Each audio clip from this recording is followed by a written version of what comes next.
쏠쏠TV. 안녕하세요. 슬기로운 보험생활의 남성골입니다. 생명보험과 손해보험의 차이점에 대해서 간략하게 말씀드리고 조금 더 슬기로운 보험생활을 할 수 있도록 도와드리고 싶습니다. 생명보험과 손해보험, 많은 분들이 헷갈려하고 계시거든요. 생명보험은 사람의 목숨에 관련된 보험이고요. 손해보험은 그 시작이 자동차, 화재, 건물 등 생명이 아닌 것으로부터 시작이 되었습니다. 생명보험은 사람의 사망이나 수술, 입원 이런 것들에 대한 부분이 중점이 되었고요. 손해보험은 요즘은 많이 혼합이 되었지만 사실은 일상생활 배상 책임이라든가 물질적인 손해에 대한 청구를 하기 위해서 시작이 되었던 거죠.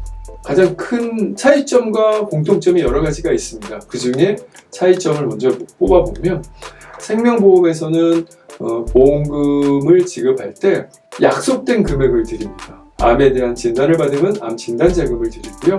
수술을 하면 수술비를 드리고 입원을 하면 입원비, 기타 금액들을 드리고요. 손해보험은 손해를 입은 부분에 대한 것을 실질적으로 지급을 해드리는 겁니다. 예를 들면 이런 게 있죠. 병원에 근무하는 직원입니다. 직원이 수술을 받았는데 직원 할인이라고 하는 부분이 있지 않습니까? 직원 할인을 하면 손해보험에서는 그 할인된 금액이 영수증에 표시가 안 되거든요. 실제로 지급한 금액을 퍼센테이지로 본인 부담금 빼고 금액을 지불받게 되고요. 생명보험은 경비가 얼마나 들어갔는지는 중요하지 않습니다. 생명보험은 약속된 상황이 발생하면 약속된 금액을 드리는 거거든요. 예를 들면 병원장의 아드님이 사고를 당해서 수술을 했다. 그 수술비가 한 푼도 내지 않았다고 하더라도 생명보험에서는 진단서 발급에 의해서 약속된 금액인 수술비가 지급이 되는 겁니다. 이게 첫 번째 차이점이고요. 그래서 생명보험에서는 진단서가 필요한 거고요.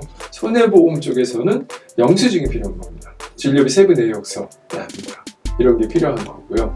두 번째는 보험에 가입할 당시에 고지 의무라고 하는 것이 있습니다. 일반적으로 보험이라고 하는 것이 건강한 사람들의 다수의 사람들을 모아서 발생할 위험에 대비를 하는 거지 않습니까? 그래서 십시일반식으로 보험료를 모아서 보험금을 지급을 하게 되는 것인데요. 여기에서 전제 조건이 건강한 사람들이라는 거죠. 이 건강하지 않거나 혹은 전에 수술을 받은 적이 있다라고 하면 그 부분에 대한 거를 고지를 하게 되고 그러면 할증이 붙거나 아니면 부담보가 되거나 거절을 받게 되겠죠. 그래서 처음에 보험에 가입할 때는 계약 전 알릴 의무라고 하는 고지사항이 있습니다. 내가 5년 이내에 암에 걸린 적이 있거나 3개월 이전에 수술을 한 적이 있는지에 대한 걸 물어보는 거거든요. 이거는 손해보험에도 공통적으로 있습니다. 근데 손해보험에는 한 가지가 더 있어요. 어떤 게 있냐면 계약 후 알릴 의무사항이라는 게 있습니다. 이거는 통지 의무라고 하거든요. 생명보험은 가입할 당시의 조건이 제일 중요합니다. 이때 내가 학생이었으면 그 다음에 군인이 되건 혹은 아니면 오토바이를 몰건 아니면 배를 타건 위험이 변하지 않거든요. 그 조건대로 그대로 가게 됩니다. 근데 손해보험은 가입 당시의 조건도 중요하지만 가입 이후에 만약에 위험도가 증가하는 직업의 변경이라든가 아니면 오토바이를 탄다던가 이렇게 변경이 있다면 이걸 알려야만 됩니다. 이것을 통지 의무라고 하거든요. 그 통지 의무가 위반을 하게 되는, 그래서 알려주지 못한 많은 분들이 그게 있는지 인식하지 못하고 넘어가는 경우가 많죠. 그런 경우에는 사고가 발생했을 때 통지 의무 위반으로 인해서 보험금이 못 받게 되거나 혹은 삭감돼서 받게 되는 안타까운 일이 벌어지게 됩니다. 그래서 고지 의무와 통지 의무 이 두 가지 잊지 말고 꼭 기억하시기 바랍니다. 정말 중요한 일이거든요. 많은 분들이 보험에 가입하는 이유는 내가 어떤 불상사가 생길 때를 대비해서 가족들이 어려움을 겪지 않도록, 그러니까 예를 들면 사랑하는 자녀가 학교를 옮기지 않아도 되고 사랑하는 배우자가 경제적 부를 창출하기 위해서 밖으로 나가지 않아도 되는 일이 발생하기 위해서 준비를 하는 거지 않습니까? 그런데 그게 내가 생각하지 못했던 통지 의무 위반으로 인해서 보험금을 못 받게 되는 일이 일어났던 적도 있다는 거죠. 꼭 명심하시기 바랍니다. 고지 의무와 통지 의무.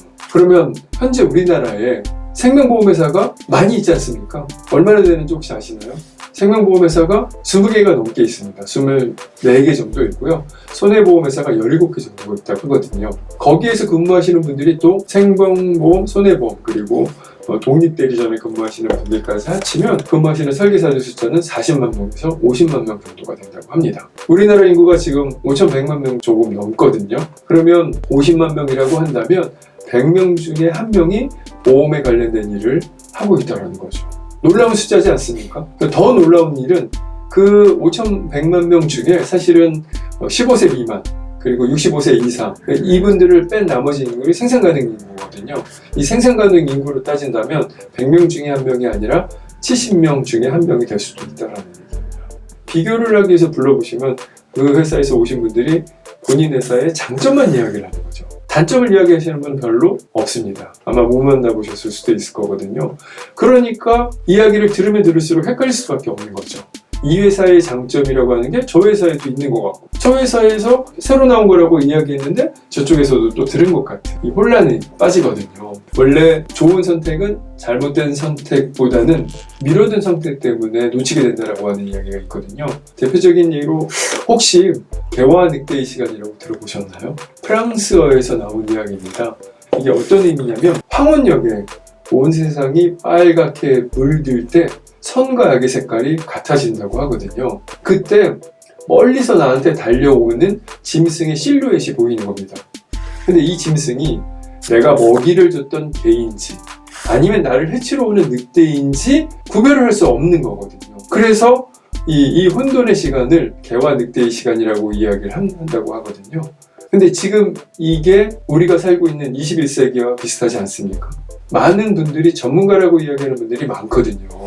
근데 이 전문가가 정말로 나를 위한 충실한 전문가인지 아니면 본인의 이익을 위해서 고객에게 손실을 입히기까지 하면서 하는 이런 늑대 같은 전문가인지 구별을 못하는 이 혼돈의 시간이거든요.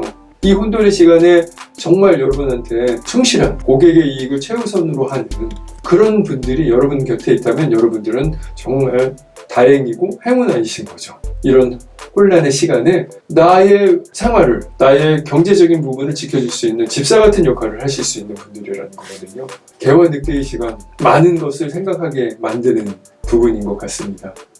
수많은 전문가 중에 내 편인 전문가 한 분은 각 분야별로 여러분 곁에 두시는 게 정말 좋으실 겁니다. 그래서 미국에는 주치의와 변호사와 재정 전문가가 옆에 있다라고 얘기를 하거든요. 우리나라도 그렇게 될 겁니다. 50만 명 정도 되는 설계사들의 숫자가 줄어들 수밖에 없을 거고요. 그 차별화는 점점 더 심해질 거라는 거죠. 여러분 곁에 지금 그렇게 지켜주시는 충실한 개 같은 어감이 좀 이상한데요. 그런 전문가가 옆에 있기를 진심으로 희망을 합니다. 그리고 만약 그런 분이 없으시다라고 하면 저한테 연락을 주십시오. 제가 그런 충실한 전문가가 되어서 여러분의 슬기로운 보험 생활을 누리는데 작은 도움이 됐으면 좋겠습니다. 긴 시간 들어주셔서 감사합니다.